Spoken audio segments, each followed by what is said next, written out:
मुंबई के मलाड पूर्व स्थित दिंडोशी इलाके से एक सनसनीखेज मामला है, जहां एक जिम ट्रेनर ने खुद को बाबा बताकर दर्जनों महिलाओं को अपना शिकार बनाया, जो इलाज और देवी के अवतार का झांसा देकर महिलाओं का शोषण करता था। पुलिस के मुताबिक 4 साल पहले तक रिदम पांचाल एक साधारण जिम ट्रेनर था, लेकिन जल्दी पैसे कमाने के लालच में उसने भोंदू बाबा का रूप धारण कर लिया।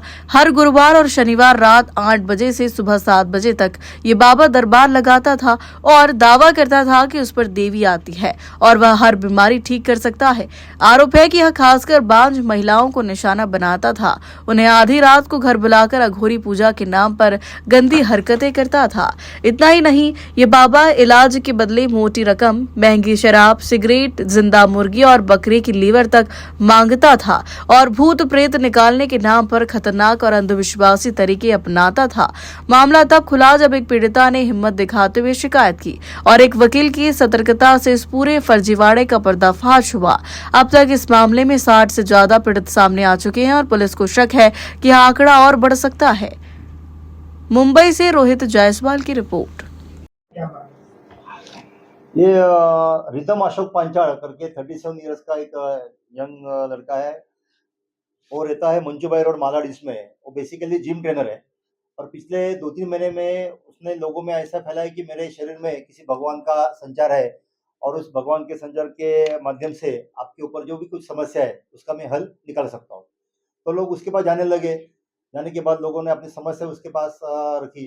तो बोला कि उस समस्या का निराकरण करने के लिए मुझे कुछ चीज़ों की ज़रूरत है। कुछ चीज़ वो ऐसे बताता था कि बकरे की कलेजी, नींबू, काला कपड़ा, शमशान की राख, ऐसी चीज़ें ले आने के लिए बोलता था।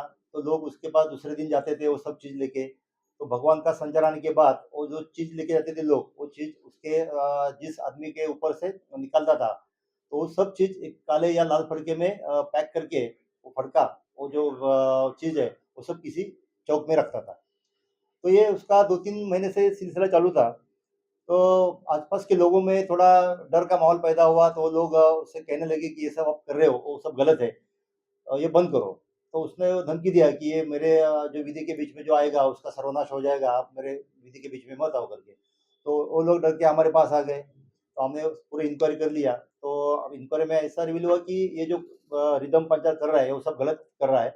तो उस रहवासी जो थे आस-पास के उनकी हमने एफआईआर ले ली, एफआईआर रजिस्टर हो गया और कल उसे हमने अरेस्ट करके आज कोर्ट के सामने उसे पेश कर रहे हैं। क्या बैकग्राउंड रहेगा उसका? क्या बैकग्राउंड था उसका? वो एक्चुअली जिम ट्रेनर है, पिछले कई साल से वो जिम ट्रेनर का काम करता था, पर्सनल ट्रेनर का काम करता था और पिछले 2-3 महीने से ये भगवान का संचार आया, वो ऐसे फैला दिया। जादू पैसे के बारे में तो अभी हमें हमारे पास कोई कंप्लेंट आई नहीं है, लेकिन अभी कल एफआईआर हुआ है, तो जो लोगों के मन में जो डर का माहौल था, वो कम हो गया है। जैसे-जैसे लोग आएँगे हमारे पास कंप्लेंट लेके, तो उसके ऊपर हम वर्कआउट करेंगे। तो आपको लगता है ये अशोक खरात के जैसा प्रकरण हो सकता है? क्या बोले? कौन-कौन सी धाराओं में एफआईआर हुई है? उसमें हमारे जादू टोना का एक एक्ट लगा है और धमकी का एक्ट लगा है। जैसे आपको पता है सर हमारे पास कंप्लेंट आई नहीं है, लेकिन फ्यूचर में आ सकती है। तो जब कंप्लेंट आएगी तो हम उसके ऊपर वर्कआउट पक्का करेंगे।